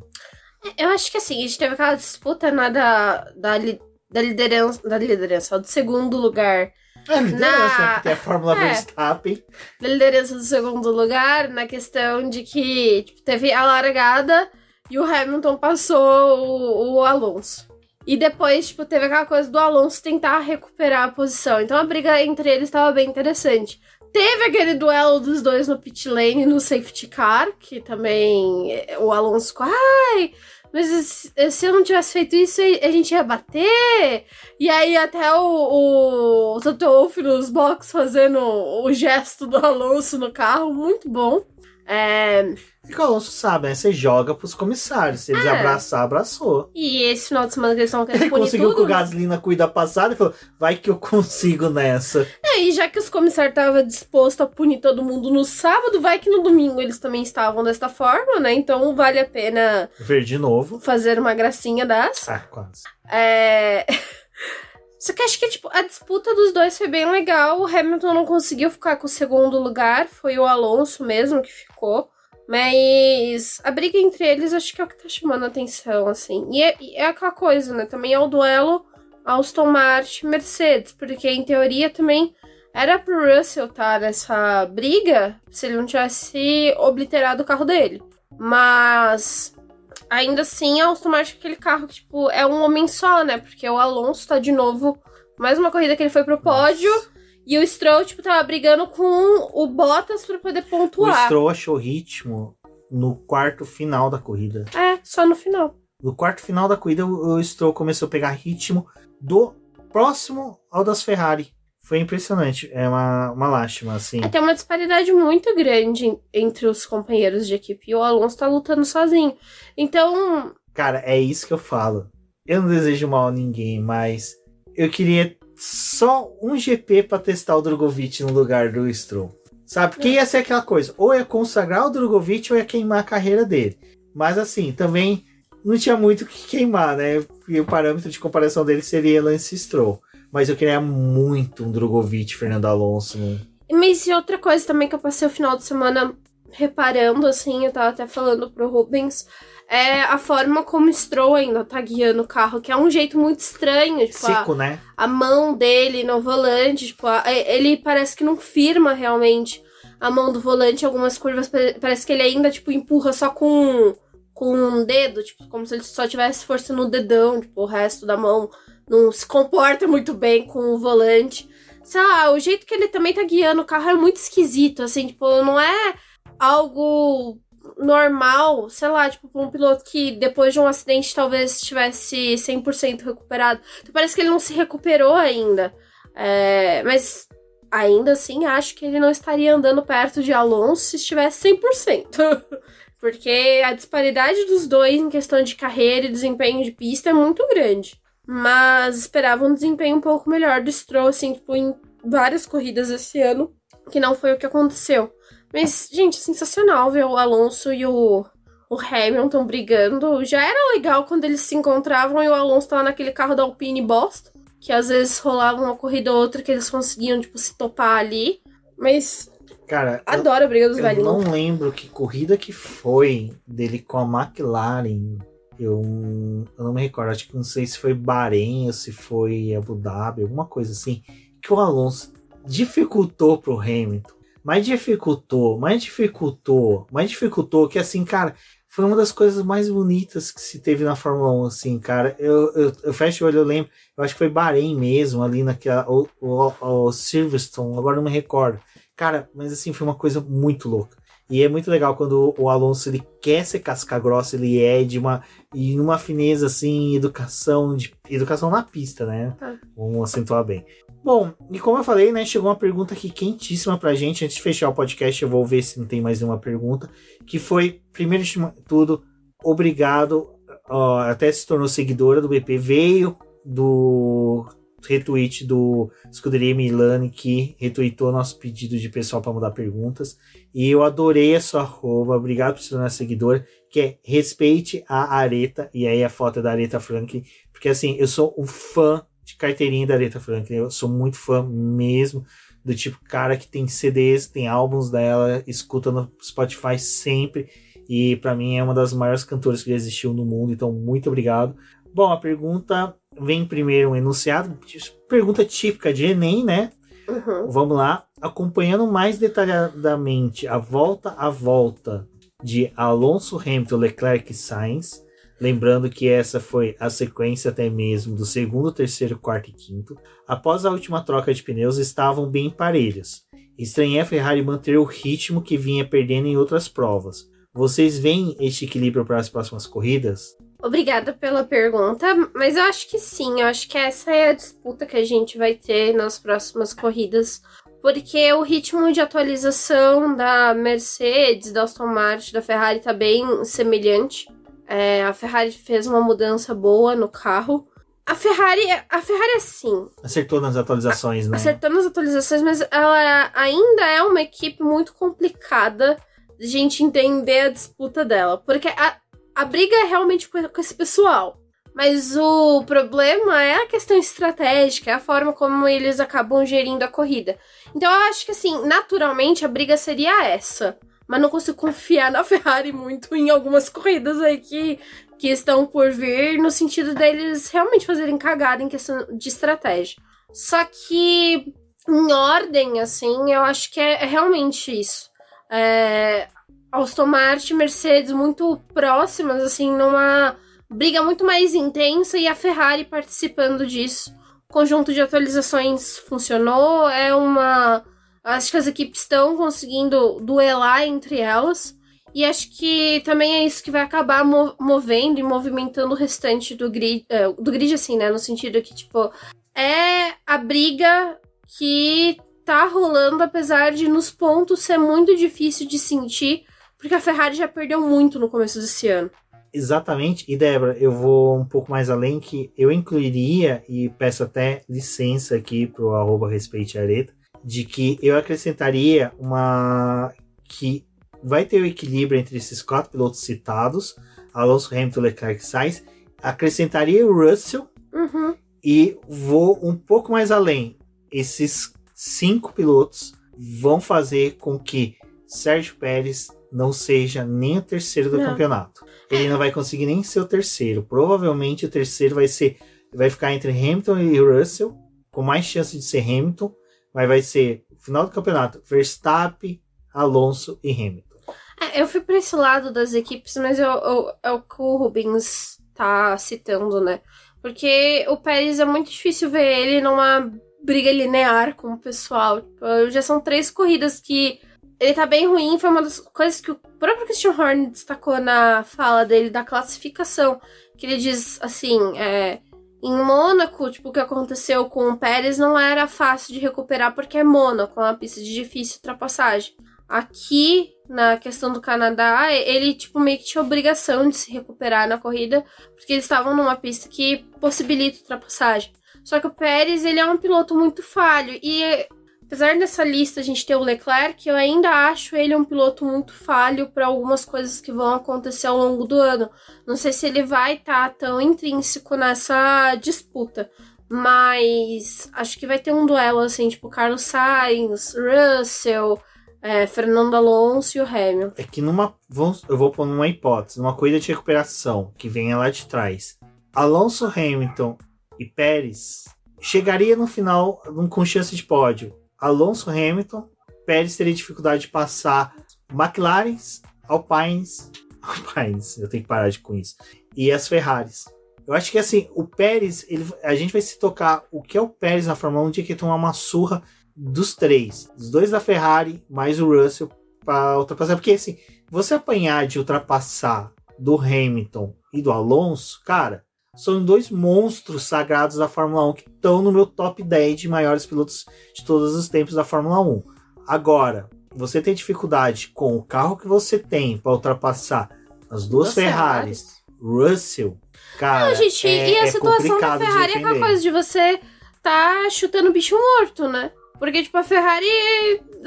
Por mais que a atualização esteja funcionando, a Ferrari é um ponto que você não consegue entender o que tá acontecendo. Vamos lá. Se a Ferrari não tivesse feito a cagada da classificação do Leclerc e o Sainz não tivesse feito a cagada dele no final de semana... Eu acho que eles ainda não teriam chance de pódio. Eu acho que os dois tinham chance de pódio. Pelo ritmo da Mercedes de corrida. O ritmo da Ferrari de corrida foi bom. Mas foi bom dentro da janela deles e dentro de todos os erros que todo mundo teve. Porque numa disputa direta, teria sido a mesma coisa que foi na Espanha. Teriam apanhado da Mercedes de novo. Então podemos dizer que naquela jogada de pit stop, a Ferrari só foi recolocada no lugar dela de direito. Nossa, foi recolocada no lugar que deu. Porque o resto fez com que eles estivessem ali também. É uma boa análise. Eu acho que essa disputa que ela menciona... É interessante a gente observar o desempenho desses pilotos durante a corrida. Mas Charles Leclerc, principalmente, não sei pra onde vai. As próximas 3 corridas vai mostrar muito do que o Leclerc... Tipo, o que vai acontecer com o Leclerc no restante do ano. E até do próprio Carlos. Porque a Ferrari, ela tá muito bagunçada. Mas assim, eu vou ser sincero. Enquanto que a Ferrari ainda segue nessa reestruturação, e se a gente for ver até as últimas reestruturações que a Ferrari teve, levou tempo, e essa é uma das primeiras que eu tô botando fé que pode ser uma reestruturação à la Jean Todt, que e uma foi coisa, né? de anos, só para finalizar, eu acho que o Leclerc e o Carlos Sainz ainda casam com a situação, que o Carlos Sainz ainda é o cara estrategista, que é o cara que sabe ali fazer aquele jogo com a equipe, e o Leclerc, por mais que seja, é o cara rápido que a Ferrari precisa. E durante a corrida eles estavam trocando ideia com o Carlos em questão de estratégia, né? E teve também aquela coisa tipo, Carlos, não ataque o Leclerc, porque a gente precisa preservar equipamento. Então a gente vai terminar desse jeito. Até eu vi o pessoal criticando o rádio do Sainz pedindo, não é que pedindo, falando que tava mais rápido, mas era muito mais assim. Não, é aquela coisa, olha gente, eu tô mais rápido, devo atacar? Era mais ou menos assim. Vocês querem arriscar pra ver o que dá pra poder fazer? Porque a leitura deles já era mais ou menos essa que você fez. Gente, eu tô mais rápido, o que vocês acham? Ah não, fica aí que a gente tem mais o que ganhar. Beleza. O rádio dele nem foi aquela coisa do choramingueira de ai, gente, eu tô. Porque foi uma vez só. E o Carlos Sainz, quando ele quer ser chato no rádio pra ultrapassar, ele fica resmungando. Ele com o Norris, às vezes, eles eram insuportáveis, os dois. Nossa, os dois. Mas a Ferrari é o que a gente pontuou muito, né? É difícil de fazer uma leitura precisa deles. Tipo, a capacidade os pilotos teriam pra poder estar nessa disputa com o Hamilton e com o Alonso. Disso eu não duvido, da capacidade deles, e nem da capacidade deles de superar o Pérez, que o Pérez também tá, tipo, depois de Mônaco, coitado. Mas o que eu me questiono da questão da Ferrari é do seu equipamento. Seu equipamento vai ter durabilidade e vai proporcionar com que eles façam corridas em que eles não lidem com punições. E também da capacidade de estratégia, porque esse fim de semana, tipo, meio que deu certo, mas não é essa leitura que a gente tem em todas as corridas. Ficamos filosofando muito sobre essa pergunta. Gostei. Gostei. Não sei se cheguei numa conclusão, mas... Não, a conclusão que eu cheguei é que foi realmente esses 5 pilotos aí. Eu peço até licença, mais uma vez, de incluir o Russell. Mas eu acho que sim, esses vão ser aqueles pilotos que vão residir nessas posições depois do Verstappen. E é os caras que vão ficar com muita fome pra, no dia que o Verstappen bater, quem desses vai ser o vitorioso, né? Que vai ser a hora de consagrar. Então é aquela coisa, que esses 5 pilotos vão ficar ali naquela ânsia, que sabe, aquelas cenas clássicas que tem dos coiotes, assim, dos lobos com a boca até babando pela presa, é exatamente essa. Na hora que o Verstappen rodar, eles vão abocanhar e vão conseguir. E o Russell é um piloto que ele acerta mais do que ele erra também. Tipo, quando comparado com a Ferrari, ele acerta muito mais do que erra. Eu acho que esse é um final de semana meio fora da curva dele, assim, de ter cometido um erro e abandonado a corrida. Porque geralmente ele é o cara que, tipo, ele e o Hamilton estão trabalhando para poder conquistar o máximo de pontos. Exato. Bom, e para finalizar aqui, para fechar o podcast, lógico que a gente não pode deixar de falar, né, do Max Verstappen, que conquistou aí sua 41ª vitória, empatando com o Ayrton Senna. Aí eu vi muita gente reclamar no Twitter, falar, pô, mas vocês vão ficar falando toda hora isso que ele empatou. Gente, é um marco. É aquela coisa, você é um piloto foda. Você só sabe que você é foda quando você chega nos números do Senna, que daí você, cara, eu sou foda. Então assim, foi assim com Schumacher, foi assim com o próprio Vettel, foi assim com o Lewis Hamilton, foi agora com o Verstappen, sempre vai ser, cara, sempre que chegar nos números do Schumacher e do Senna, vai ser aquela coisa de você, cara, você chegou nos dois maiores, e assim, eu ouso dizer que o Verstappen vai chegar nos números do Hamilton, vai, 25 anos já tá batendo o Senna, quanto tempo demorou para o Lewis Hamilton ultrapassar o Schumacher, ultrapassar o Senna? Vai ser a mesma coisa, Verstappen, você bateu o Hamilton. Cara, como é que é? E vai ser os futuros pilotos que foram batendo esses números, né, Débora? E foi uma corridaça, Verstappen realmente soube trabalhar, soube conduzir o carro, errou. Foi impressionante, a gente viu o Verstappen errar, gente. Foi muito engraçado ele falando, eu quase perdi tudo agora, porque eu quase bati. E aí, que entra no que a gente tava conversando, né? Vai ser aqueles pilotos ali atrás, quem que vai buscar a vitória. E vamos fazer uma brincadeira do IC, né? Se o Verstappen bate, hipoteticamente, dependendo onde que ele pudesse bater, ali é onde que foi que o Russell bateu também, dá uma bandeira vermelha. Imagina a relargada. Não, nem precisa de bandeira vermelha, só o ato de ter um safety car e aproximar todo mundo de novo. E se o Alonso tava com problema no carro, era deixa pro Hamilton tentar uma vitória. Tipo, por mais que Mercedes não estivesse ciente do problema do Alonso, ele termina a corrida precisando poupar equipamento também. Eu coloquei a questão da bandeira vermelha, porque daí você teria uma relargada com as duas Ferraris ali. Não, sim, também teria isso. Sabe, você tem dois carros que não são tão rápidos, com 2 carros que são rápidos. Mas vai tinha lembrar... o Pérez também. Não, eu nem lembro. Não, mas tinha o Pérez nesse momento, acho que talvez ele poderia fazer alguma coisa. Porque aí tá todo mundo... Bater, né? Não, tá todo mundo com pneu novo, né? De bandeira vermelha. Lá, é que eu não vejo o Pérez tentando algo.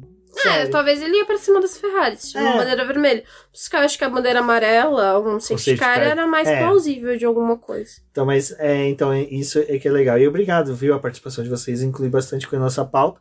E para incluir agora na pauta, tem a pergunta do nosso querido Valese. Valese, muito obrigado, sempre apoiando, ajudando a gente aqui bastante. Um querido, um torcedor sofrido da Ferrari. Exato. Teve alegria semana que vem também. Semana que vem? Semana que vem. Semana que vem. Queríamos ter alegria. Vai que ele ganha na Mega de São João. Vai. Aí ele leva a gente pra Monza, né? Assistir às 6 horas de Monza lá. Outra vitória da Ferrari. Outra vitória da Ferrari. Agora estou confiante. Bom, ele pergunta, outra prova bem sucedida de Max Verstappen iguala o número de vitórias de Senna. Max empatou com Senna. E passará. Deve chegar no Prost, com certeza, ainda esse ano, se vacilar. Acho que sim, né? Prost acho que tem 54 vitórias, 55, não me recordo agora. Enfim, ele fica na F1 para subir ainda mais ou vai buscar recordes em outras categorias? Eu acho que por mais que o Verstappen vive falando que eu não me importo com números, eu não me importo com quantos títulos eu vou ter, depois que ele conquistou o primeiro título, ele falou, talvez eu pare, não sei o quê. Ele não vai parar porcaria nenhuma, né? Enquanto ele tiver um carro bom, ele não vai parar. Talvez não prolongue a carreira da forma como o Alonso e o Hamilton fazem. Mas eu acho que ele vai muito longe. E por ele ser muito novo, eu não duvido que ele chegue no número de vitórias do Hamilton em algum momento. Se a Red Bull continuar nessa dominância. E a Red Bull, ela não precisa de dominância, né? O Verstappen já tinha bons números de vitórias antes disso. Então, ele não precisa de pole, né? O número... Ele tem vitória. O ruim é, o Leclerc, que tem trocentas pole e, 3 vitórias. Não, Valézia, eu só vou pedir uma coisa pra você, meu amigo. Eu amo a sua voz. Na próxima eu vou pedir pra você mandar em áudio. Gostamos de áudio. Vai ser um tesão ter sua linda voz aveludada, azeitada aqui no podcast. Mas eu acho que ele vai longe. Não, ele não vai parar. Eu vou ser sincero. Ele vai na Fórmula 1 até os 35, mais uns 10 anos.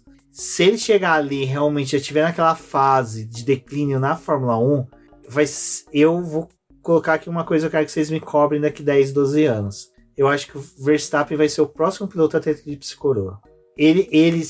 Que aquele lance dele querer assistir a Indy 500, que ele queria ali em Mônaco, que a coletiva de imprensa, até o Rodrigo França falou sobre isso nas redes sociais, que queria que a coletiva de imprensa fosse rápida, porque ele e o Alonso queriam assistir a Indy 500. E ele foi vedado, porque assim, vetado. Foi vetado pelo Helmut Marko, ele queria fazer aquela prova com o Vettel, correr de Red Bull em Nürburgring, que vai ter o evento de Nürburgring, que o Vettel vai correr, e aí escalaram o Daniel Ricciardo, mas quem ia correr era o Verstappen. Mas só que o Helmut falou, não, você bate, você acabou a tua temporada. Não, o Verstappen é o cara que se tiver uma chance, um convite pequeno, e ainda mais que 24 horas de Le Mans está fora do calendário da Fórmula 1 e deve ficar assim, porque até mesmo agora... exigência, né? Não, cara, seria muito legal, e eu quero muito mesmo que tenha a chance de ver um Verstappen numa outra categoria, porque é um piloto que vai ser interessante, a gente vê até ele lidando no mesmo carro com outros pilotos, como seria essa situação dele. Eu acho que ele vai longe na Fórmula 1 ainda, principalmente nessa situação de conquistar mais vitórias. Porque talvez ele pode não ser o cara, que fica contando cada vitória, mas faz muita diferença no final do dia, no final do ano, para poder negociar um contrato. Então acho que ele vai muito longe. A Red Bull é um time que tem muito potencial de ganhar mais títulos. A Red Bull, quando ela acerta um carro, ela tem essa coisa de ganhar mais, ter mais vitórias, o Vettel foi desse jeito. E também é um carro, né, uma equipe que também nem sempre precisa estar no topo, como o Rubens disse, para poder ter uma vitória, ter uma briga ali. E é um time que incomoda bastante. Então acho que o Verstappen fica na Fórmula 1 mais tempo, conquista mais vitórias, mais títulos, se for dentro do possível do desempenho. Acho que eu não tinha essa visão que o Rubens tem dele ir para outras categorias, mas depois que ele comentou isso, fiquei realmente pensando de talvez uma hora ele tá numa WEC, fazendo uma prova como as 24 horas de Le Mans, ou até mesmo buscando a tríplice coroa, por mais que fale que não se importa com números, se importa sim. É novo, quer deixar o nome na história. E aí, né? Tipo, a Red Bull tá formando uma parceria com a Ford. Tá todo aquele alvoroço das questões que estão mudando na WEC. Agora se alimentou ainda mais meu desejo. A Aston Martin tem Ford um tá carro. voltando pra Le Mans com o Mustang. A Aston Martin tem um carro com o Adrian Newey, né? Feito também. Que poderia estar... Que é um hipercar, né? que poderia estar. E a categoria dos hipercarros é a que tá mais desenvolvendo, que eles mais estão Agora querendo... com o fim da LMP2 é hipercar. Que eles estão mais querendo o desenvolvimento. Quem sabe o Verstappen uma hora não surge aí. Porque não só ele, né? O Leclerc também, depois que viu o que a Ferrari consegue fazer, né? Ele quer andar, ficou, mas a WEC, as 24 horas de Le Mans não é junto com a Fórmula 1, quero ir, quero correr, quero não sei o quê. Então, quem sabe nesses dois aí não tem uma oportunidade. E gostaria também, tipo, já comentando sobre isso, pô, gente, já que Mônaco não faz nada de especial no fim de semana de Mônaco, que a corrida não vale mais ponto, que não tem, tipo, só o prestígio de correr em Mônaco, desvencilha também da Indy e deixa os pilotos, sei lá, ir correr, participar de uma prova, fazer alguma coisa no calendário que permita com que eles participem. Apesar que a Fórmula 1 adora ficar socando corrida, se for possível, esse parte aí do ano, eles enfiam 15 corridas pra poder não deixar ninguém pra lugar nenhum. Bom, mas Montreal provou que realmente... Aí, mais uma vez, Valese, muito obrigado pela pergunta. Mas Montreal provou que realmente corrida nos Estados Unidos, nas Arábias, é chato demais. Porcaria. Olha aqui uma pista clássica, uma pista bem feita, bonita, formosa. E feita pela natureza também, né? Tipo, a natureza do homem que jogou terra ali e fez, ali, né? Mas é a natureza. Não, mas a natureza tá ali. Tem um parquinho. Tem as marmotas. Tem um passarinho que parece que o Verstappen atinge um passarinho, né? Inimigo da natureza. Você viu que alguém abriu uma petição pro Verstappen ser preso? Will Mesquita, comente sobre qual passarinho foi que ele pegou. A única coisa que eu acho um crime, eu acho um crime ambiental, acho uma palhaçada. Eu não acho. Não. Eu sei que você vai falar, mas eu não acho. Eu já vou falar fico tristíssima, porque as marmotinhas vão lá ter a casinha delas, ter o lugarzinho delas. Agora, verão é quando os fiotinhos nascem, né? Que eles estão cuidando dos fiotinhos. Os fiotinhos. Aí eles pegam as marmotas, caçam marmota por marmota, pra jogar elas na outra ilha pra poder ter a corrida. Aí fica uma outra marmota lá, rindo da cara dos outros que não pegou elas. Eu fico triste de separar as famílias das marmotas. Mas aí eu vou ser sincero, eu até acho legal. Segurança. Porque é o seguinte, lembra que aqui quando tem o GP de Fórmula 1, existem os patos selvagens mergulhões que ficam nos 2 lagos de Interlagos. Eles pegam prendem, não prendem, ficam fiscais da natureza, fiscais ali, não deixando elas saírem da onde que elas estão. Stock Car não fez isso, lembra que uma etapa da Stock Light matou uma patinha com todos os filhotes. E assim, uma cena horrível. Então, nesse ponto, eu acho legal, tadinha da marmota, né? Não, mas eu fico, tipo, imagina a marmota, porra, cara, de novo? O verão chegou, eu só queria ficar quieta aqui, aí vem um humano e tira a marmota. Já fizeram a ilha ser artificial, porque aquela ilha, né, artificial. Aí as marmotas falaram, vamos morar lá. E aí fazem uma marmotagem com elas de tirar as bichinhas. Ai, eu acho uma lástima. O homem tem que ser estudado, viu? É um circuito bom, mas o homem não presta. Só com 2 comentários. O primeiro é, Sérgio Pérez tá com menos de 9 pontos. Tá com só 9 pontos de vantagem sobre o Fernando Alonso. Boa sorte, hein, Pérez? Pérez, Deus te cuida. Até Lewis Hamilton tem chance de passar, porque são só 24 pontos. As férias de verão pra alguém aí, a cabeça vai ficar quente. Exato. Carlos Sainz não chega, que são 68 pontos, né? Praticamente o dobro. Precisa de reza. Aí é reza brava. Muito. Mas, agora a nota da prova, né? Que nota que você dá? Eu dou um 9. Não dou 10, Porque gostaria que algumas outras coisas, tipo, tivessem sido melhores. Eu vou dar 9,5. Mas 9 pra mim tá bom. 9,5, porque eu acho que assim... Vou tirar um ponto pela marmota. Não, eu acho que... cara, o meu problema, assim, com a corrida em si, foi a questão da... Cara, eu tive a sensação que faltou alguma coisa, sabe? Que a coisa terminou a corrida... faltou alguma coisa, faltou... Não sei se foi uma... A entrada realmente do safety car um pouco mais demorada, uma bandeira amarela. Um outro safety car. Só para poder... Na fase final ali da corrida, realmente, para ter agrupado mais. E nesse ponto eu sinto falta de um grid com 26 carros, 24 carros. Eu acho que teria sido legal. Mesmo com aquela era GP2 que você tinha a Espanha, a Caterham, Marúcia, eu acho que isso teria dado uma diferença, sabe? Pô, o Verstappen ter que... Por exemplo, eu não vi o Verstappen ultrapassar retardatário nessa corrida. Eu não lembro de ter visto bandeira azul, sabe? Não, bandeira azul teve. Não, é modo de falar. Eu vi que teve uma hora ali, teve pro Tsunoda, que apareceu 21 naquela telinha, naquelas televisãozinha azul, mas... 21 não, ele é 22. Quem que é o 21? Não, deve ter sido... Oi? 21 é o Debris. Então, foi o Debris.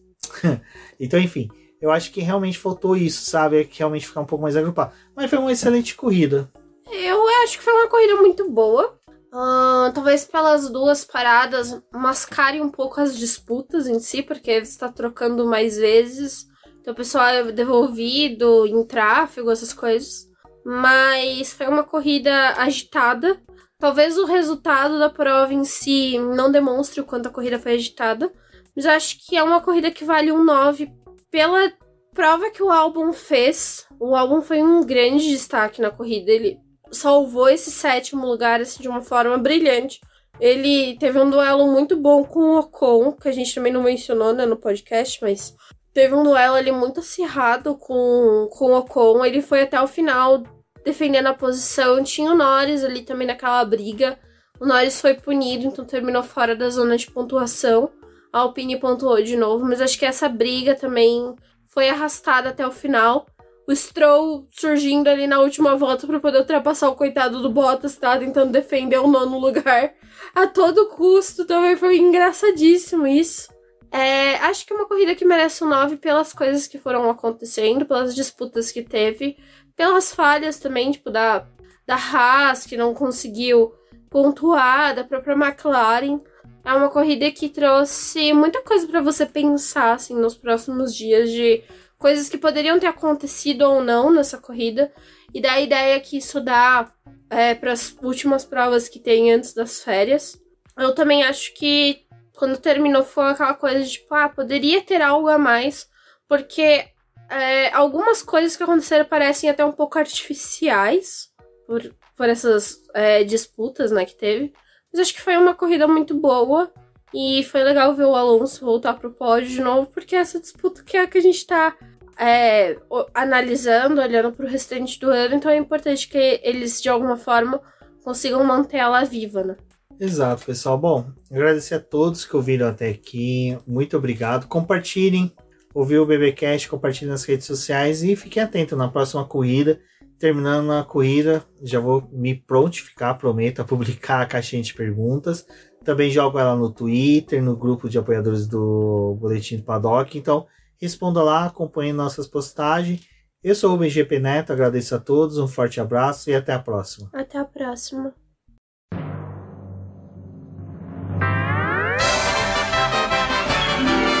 E agora vamos agradecer nossos apoiadores, aqueles que auxiliam o Boletim do Paddock através do financiamento coletivo e contínuo do Apoies. E são eles: Ricardo Bannerman, Maia Barbosa, Elezer Teixeira, Luiz Fex, Arthur Felipe, Rafael Celone, Will Mesquita, Antônio Santos, Rogério Furano, Helena Lisboa, Cássio Machado, Carlos Del Valle, Bruno Vale, Eric Nemes, Bruno Shinozaki, Alberto Xavier, Will Bueno, Ricardo Silva, Beto Corrêa, Fabrício Cavalcante, Arthur Apóstolo, Sérgio Milano, Melquiades Veloso, Micael Souza, Ezequiel Bale, Silney Messi, Rafael Arílio, Rafael Carvalho, Fábio Ramiro, Lauro Vizentim, Maria Ângela, Thaís Costa, Rafael Catelã, Jane Casalec, Carlos Eduardo Valese, Tadeu Alves, Paula Barbosa, Ale Ranieri, Leandro Nogueira, Bianca Mês, André Brolo, Bruno Lima, Ivan Grego, Maicon Tavares, Thalita Santos, Diego Machado, Gabriel Sawaf, João Guilherme, João Rai e Gustavo Frigoto. Muito obrigado a todos aqueles que apoiam o Boletim do Paddock e auxiliam no nosso desenvolvimento e crescimento. E se você quer